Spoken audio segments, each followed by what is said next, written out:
자, 이번 시간에는 여러분 교재 310페이지에 있는 11장 구조체와 열거형에 대해서 설명하고 실습을 하도록 하겠습니다. 자, 먼저 310페이지에 보면 이제 구조체에 대한 정의 부분이 나옵니다.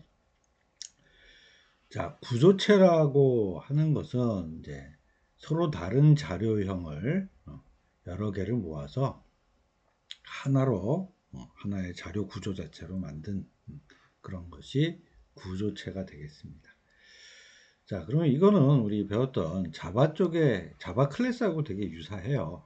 그 다음에 단 이제 멤버는 필드만 있다라고 생각을 하면 될 것 같아요. 그러면 거의 C에서 얘기하는 구조체나 자바 클래스인데 대부분 필드만 가지고 있는 자바 클래스. 요렇게 굉장히 유사하다라고 좀 여러분들이 생각하면 될 것 같아요. 자, 그럼 구조체를 이제 실제 정의하는 부분들을 한번 보면 이제 구조체 앞에다가 스트럭트라고 하는 이게 구조체라고 하는 의미가 되겠죠. 그 다음에 구조초명, 구조체명, 그 다음에 중괄호, 시작 끝, 그다음에 세미콜론으로 전체 닫고요. 그 다음에 이 안에 들어가는 부분들은 이제 우리가 변수 형태대로 쭉 정의를 할 거예요. 그러니까 타입하고 변수에 해당되는 변수명이 되겠죠. 자, 그래서 여기에 있는 이제 각각 하나하나를 이 구조체 안에 들어가는 전체에 들어가는 그 구성 요소를 이제 멤버라고 부릅니다. 멤버라고 불러요.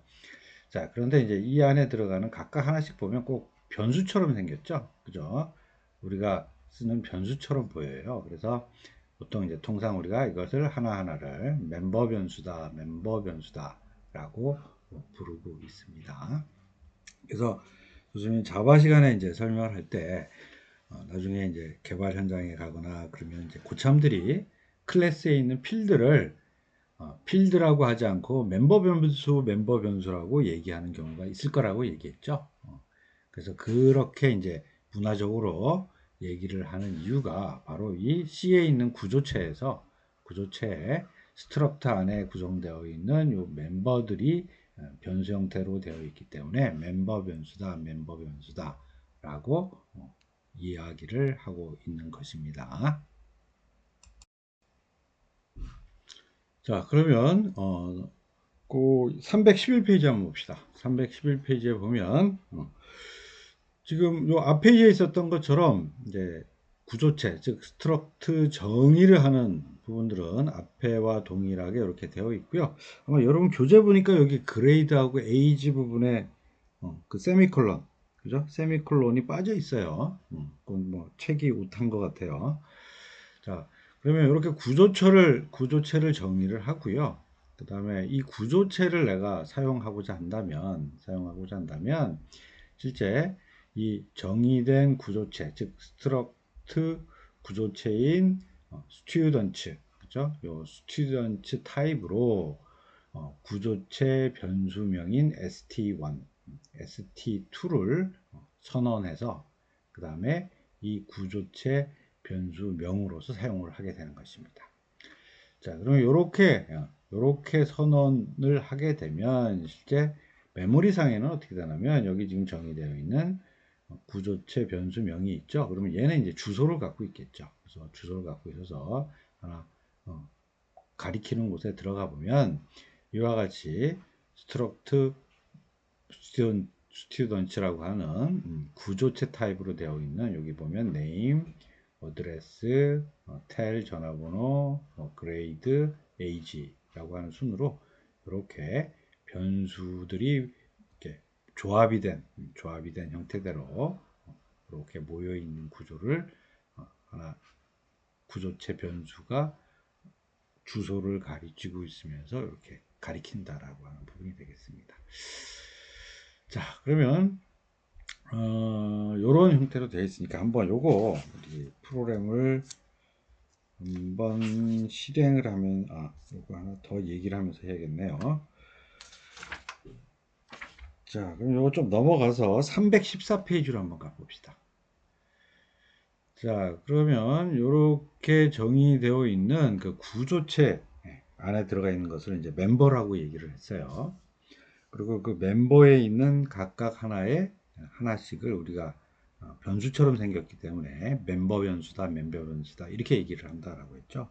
그럼 실제 거기 들어가 있는 그 멤버 변수들을 이제 접근해서 거기에다가 값을 저장하거나 아니면 값을 읽고 오려고 한다면 어떻게 하느냐? 이렇게 하면 된다라는 거죠. 실제 구조체 변수명 점 그 멤버 변수명, 그죠? 이렇게만 쓰면 자, 요거 보면 굉장히 어디랑 또 유사하죠? 자, 지금 보면 원래 자바에서 다른 클래스에 있는 필드 접근할 때 그 클래스 변수 그 외부 다른 클래스 뉴라고 객체 하나 만들어서 클래스 변수명 점 필드명을 쓰면 바로 접근이 가능하긴 해요. 물론 근데 그럼 이제 보안 문제라든지 이런 것 때문에 이제 필드는 외부 다른 클래스한테 오픈하지 않고 프라이빗으로 정의하고 게터, 세터를 이용해서 이제 접근하게 해준다라는 게 이제 자바 쪽 얘기였어요. 근데 문법적으로는 이제 뭐 가능하다라는 건 교수님이 설명했죠. 그래서 동일한 표현 방법으로 실제 구조체 변수명점 멤버 변수명을 사용하면 바로 구조체 안에 있는 멤버 변수들을 바로 접근해서 사용할 수 있다라는 얘기가 되겠습니다. 자, 그러면 지금 앞에서 설명한 이제 구조체 스트럭트에 대한 정의, 그 다음에 우리가 사용하기 위해서 선언하는 부분, 그 다음에 그 구조체 안에 있는 멤버 변수를 접근해서 읽어오는 이 부분들을 한꺼번에 쭉 해서 프로그램으로 한번 설명해주고 실습을 한번 해보도록 하겠습니다. 그게 315페이지에 있는 프로그램이에요. 자, 315페이지에 있는 프로그램이고 그것은 교수님이 스트럭트라고 이제 프로그램 이름을 줬네요. 자, 이거 한번 열어보고 실제 실행한 다음에 설명을 하도록 하겠습니다.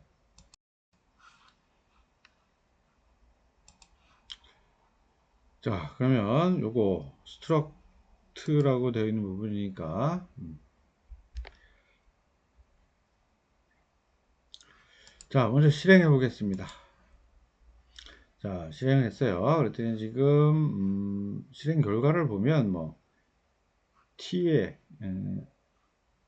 이름 성별 라인데 뭐 tm25, sf28이라고 첫 번째 것은 st1에 대한 멤버 변수 그러니까 구조체 변수명이 st1인데 거기에 들어가는 멤버 변수들을 출력해 봤더니 tm25이고요. 그 다음에 두 번째 거는 구조체 변수인 st2에 대해서 멤버 변수들을 출력했더니 이렇게 결과가 나왔다라는 것입니다. 자, 그럼 한번 프로그램을 보도록 합시다. 자, 우선 이제 구조체로 스트럭트 리스트라고 해서 구조체명은 리스트라고 주면서 거기에 들어가는 멤버 변수는 name, gender, age라고 해서 세 개를 만들어 놨네요. 자, 그 다음에 여기 보니까 요 구조체 변수를 지금 이제 선언해 주기 위해서 이제 앞에 요것은 스트럭트인데 리스트라고 하는 이름으로 되어 있는 타입으로 st1, st2 변수를 만들어 준 것입니다. 그 다음에 여기 이제 구조체에 대한 변수니까 여기에 들어가는 각각에 대한 요 멤버 변수에 접근을 하려고 그러면 점하고 멤버 변수명을 적으면 된다 그랬죠.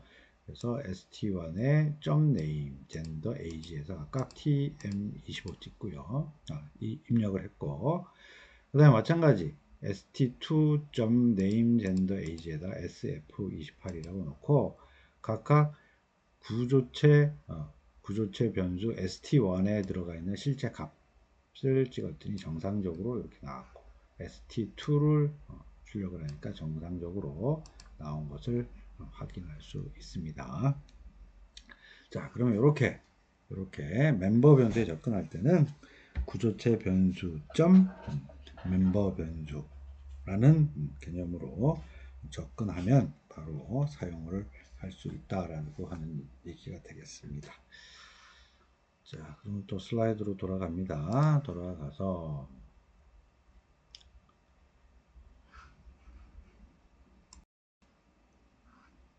자, 그러면 이제 이 꼴이라고 하는 우리 그 대위 연산자를 이용해서 값을 저장하는 방법이 있겠죠. 자, 우리 그동안 계속 그 사용했던 프로그램도 보면 어떤 변수에 있는 어떤 특정 변수 하나를 여기다 넣고 다른 변수를 넣으면 여기다 이꼴을 해 놓으면 오른쪽 변수에 있는 값이 왼쪽에 이렇게 들어가는 거였죠. 자, 그래서 마찬가지로 실제 구조체 변수가 두 개 있는 경우에 구조체 변수 뭐 1을 오른쪽에 2를 왼쪽에 이렇게 놨다면 1에 있는 모든 값들이 그 해당되는 이제 멤버 변수의 각각에 있는 값들이겠죠. 그런 것들이 그대로 이쪽으로 복사가 된다라는 얘기입니다. 그러면 이렇게 표현을 한다면 결국은 아까 조금 전에 봤던 프로그램 예제에서처럼 요 구조체 안에서 정의된 멤버 변수인 name, gender, age 각각에 대해서 ST1이라고 하는 구조체 변수가 가지고 있는 멤버 변수 값들이 전부 다 ST2 구조체 변수 ST2로 전부 다 이렇게 그 대입이 된다. 즉 복사가 돼서 싹 들어간다라는 의미가 되겠습니다. 자, 그래서 요거는 이제 복사에 대한 좀 개념이고요. 자바는 똑같지는 않고 약간 유사합니다. 우리가 클래스 변수를 같은 타입인 다른 클래스 변수에 대입을 하면 자바는 조금 동작이 어떻게 되냐면 같은 객체를 포인팅하게 돼요. 즉 객체의 주소를 대입한다라는 거죠. 그죠? 객체 주소를 대입한다라는 얘기고요. 만일 이제 그 진짜 값이 틀려지는 경우에는 이제 다른 객체로 얘가 잡아도 알아서 또 하나 만들어주는 이런 구조로 움직이긴 합니다. 그래서 똑같진 않지만 약간 유사하다라고 할 수가 있습니다. 자, 그러면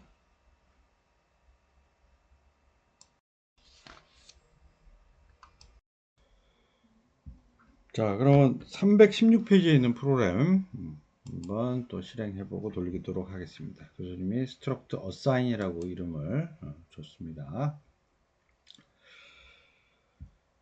자, 우선 실행하고요. 딱 실행하고. 자, 지금 보면 구조체로 struct list라고 정의를 했고 아까처럼 똑같은 구조예요. 그 다음에 st1, st2, st3라고 구조체 변수를 선언하면서 바로 이렇게 목록 형태로 값을 넣을 수도 있습니다. 자, 지금 보면 어쨌든 st1에다가는 요 값이 들어갔고 st2하고 st3에는 요 값이 들어갔어요. 자, 지금 보면 st2에다가 st1을 대입을 했어요. 그러면 뭐 바로 우리 알다시피 요렇게 되어 있는 st1이 갖고 있는 것이 그대로 st2에 들어갔겠네요. 자, 또한 st1에 있는 name이나 gender를 또 st3에다 넣었습니다. 자, 그리고 출력을 해보니까 다 st1과 st2는 당연히 똑같을 거고요. 자, 그 다음에 ST3에서는 여기 지금 name과 gender만, name, 첫 번째, 두 번째 것만 여기다 대입을 했으니까 이름과 성별, 첫 번째, 두 번째만 갖고 마지막에 세 번째 있는 것은 원래 지가 갖고 있던 값으로 유지가 되겠죠. 그죠? 자, 그러면 또 다시 돌아가도록 하겠습니다. 자, 다음은 우리 319페이지 가봅시다. 자, 319페이지에 가면 실제 이 타입 def라고 하는 자료 구조에 대해서 다시 이제 이름으로 이렇게 제정해 주는 다른 이름으로 이렇게 제정해 주는 때 사용하는 게 이 타입 def라고 하는 부분으로 사용을 하고 있고요. 이거 자바는 없습니다. 자바는 없고요. 실제 C에서 있는데 C에서 굉장히 좀 이게 타입 def라는 게 굉장히 많이 쓰여요. 많이 쓰여요. 자, 그리고 요 타입 def가 좀 무슨 소리인지 좀 먼저 설명을 하도록 하겠습니다. 우선 교수님이 여기 해놓고 타입 def int length라고 이제 이렇게 해놨는데, 자, 우리가 그동안 정수형으로 계속 뭔가 자료를 선언하려고 그러면 항상 int 변수명 이렇게 선언했죠. 자, 그런데 타입 def라고 주고 int length라고 이렇게 해주면 앞으로 변수의 타입을 length라고 정의를 해주면 눈에는 length인데 실제 얘는 어떤 형으로 그 타입을 얘가 인식을 하냐면 int, 즉 정수형으로만 얘가 인식을 하는 이런 효과가 나게 되어 있습니다. 자, 그래서 우리 C 프로그램을 보다 보면 이제 여러분들이 이제 그런 걸 막 느낄 거예요. 분명히 변수로 선언을 했는데, 이건 수업 시간에 배우지 않은 이상한 타입으로 되어 있네. 이게 뭐지? 그죠? 이런 경우가 여러분들 이제 나올 때가 있을 거예요. 그러면 이제 분명히 이것은 어딘가 딴 데서 타입 def를 이용해서 다른 이름으로 재정해 놨다라고 인식을 하고, 자, 요거 이제 재정이 되어 있는 부분을 그 헤더 파일에 어디 저장이 되어 있는지 아니면 메인 펑션 안에 있는 .c에 있는지 이렇게 찾아보면 되겠어요. 자, 그러면 이제 이런 것들을 왜 하느냐? 왜 하느냐? 자, 이런 변수 타입에다 좀 의미를 부여하고자 하는 것입니다. 자, 지금처럼 그냥 int 하면 이런 타입이면 정수로 되어 있는 건 다 쓰라라고 해서 너무 포괄적이죠. 하지만 length라고 하면, 자, 이 프로그램 할 때 길이와 관련된 부분은 이 타입으로 정의를 해라라고 해서 좀 자료에 대한 타입 정의에 대한 부분들이 구체적으로 가이드가 갈 수 있고, 실제 프로그램 볼 때도 요건 길이를 처리하기 위해서 정해놓은 변수구나라는 것을 직관적으로 알 수 있다라는 것이죠. 자, 그리고 또 아까 조금 전에 우리가 봤던 그 구조체인 경우에는 항상 우리 정의를 할 때 어떻게 되겠어요? 실제 앞으로 잠깐 가서 얘기를 할까요? 자, 요 앞에 가서 보면 이렇게 됐었다라는 거죠. 자, 지금 여기 struct students라고 해서 구조체를 정의를 해 놓은 다음에, 그 다음에 얘를 이제 구조체 변수로 선언하려고 그러면 여기 struct students라고 해서 요게 여기 있는 이름을 그대로 통째로 이렇게 다 써줬죠. 자, 그러면 이거 좀 글자를 좀 줄이고 싶어. 자, 그럴 때 요 타입 def라는 것을 우리가 쓸 수 있다라고 하는 얘기입니다. 그럼 어떻게 하느냐? 자, 위에 이제 struct students라고 해서 구조체를 정의를 해놓고요.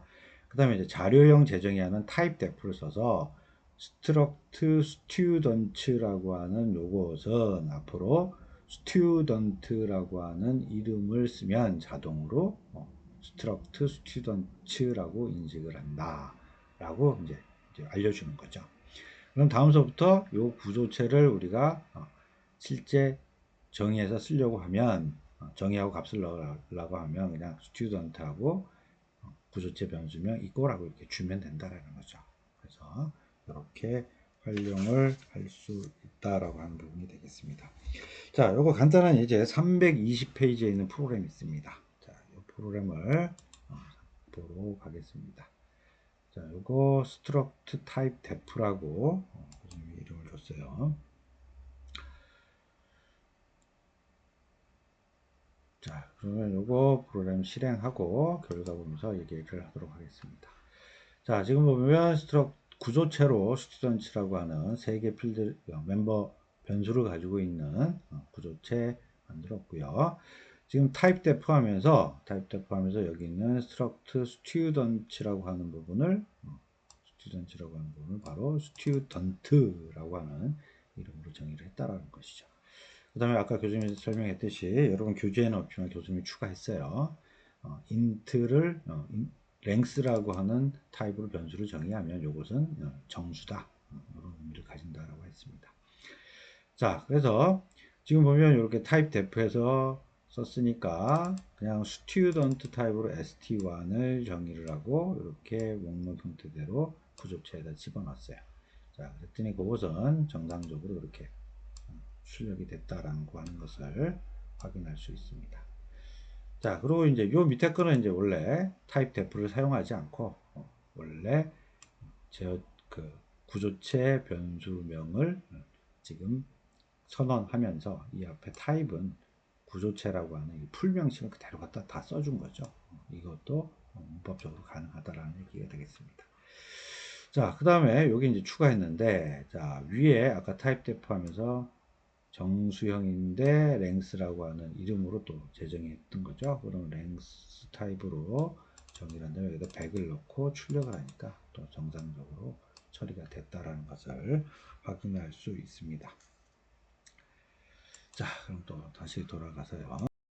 자, 그럼 여러분 교재 325페이지를 한번 갑시다. 325페이지를 가면 자, 지금 이제 정의한 이 구조체를 포인터를 이용을 한번 해보도록 하겠습니다. 그러니까 이제 포인터를 이용해서 이 구조체를 사용하는 것이죠.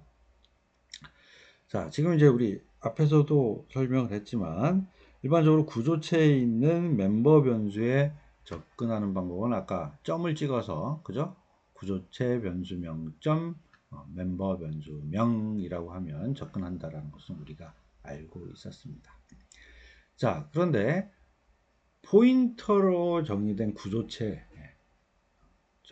구조체로 우리가 이제 주로 그 정의를 해서 받게 되면 그러면 포인터로 접근을 할 때는 어떻게 하느냐? 요 점 대신에 화살표, 요 화살표를 사용을 하는 것입니다.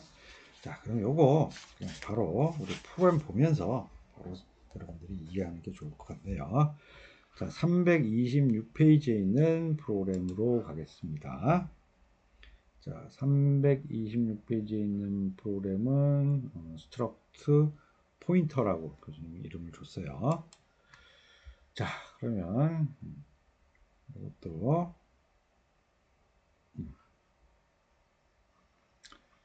자, 요거 이렇게 놓고 좀 줄이고 자, 한번 실행을 한 다음에 이것도 설명을 하도록 하겠습니다. 자, 지금 보면 지금 3다임이라고 해서 이제 뭐 구조체를 만들었는데 x, y, z네요. 그래서 뭐 3차원 뭐 점을 지금 표시를 한 것 같아요. 자, 3차원 점을 표시한 것 같고 자, 그 다음에 위에 타입 데프 써서 지금 풀명칭 되어 있는 얘를 그냥 풀명칭으로 되어 있는 요 구조체 타입을 구조체 정의된 것을 그냥 3다임이라고 쓰면 바로 이 구조체다라고 인식을 하도록 했어요. 그래서 3다임 타입으로 A1이라고 하는 실제 구조체 변수를 선언하면서 실제 좌표에 해당되는 숫자 3개를 집어넣네요. 자, 집어넣고 여기 봅시다. 실제 구조체 변수의 주소를 그죠? 주소를 지금 PA1이라고 하는 변수를 포인터 변수로 선언하면서 여기다가 집어넣었어요. 자, 그럼 우리 이제 뭐 직관적으로 이제 앞에서 계속 설명했으니까 알 거예요. 자, 포인터 붙지 않고 그냥 PA1이라고 하는 부분에는 결국 요 %A1이라고 하는 A1 구조체 변수가 가리키는 첫 번째 그 주소 있죠? 그 주소 값이 여기 들어간 것이죠. 간 것이고 이제 포인터를 붙이면 실제 우리가 그 안에 구조체 안에 있는 멤버 변수에 이제 접근을 할 수 있는 거예요. 자, 근데 표기법은 지금 보면 아까 우리가 지금 일반 구조체로 선언한 이것들은 전부 다 앞에서도 우리 예제에서 봤지만 점으로 다 표현하죠. 그렇죠? 구조체 변수명 점 멤버 변수명에서 정상적으로 이렇게 찍힌 부분을 알 수가 있고요. 다음 포인트 변수로 선언된 경우에는 요것처럼 포인트 변수명 이거 저 안 붙여요. 포인터는 안 붙이고 바로 거기다가 화살표 그 다음에 멤버 변수명이라고 이렇게 표기를 해서 실제 출력을 하면 다 멤버 변수에 접근해서 값을 읽어올 수 있는 것입니다. 자, 그러면 다시 또 앞으로 돌아가도록 하겠습니다.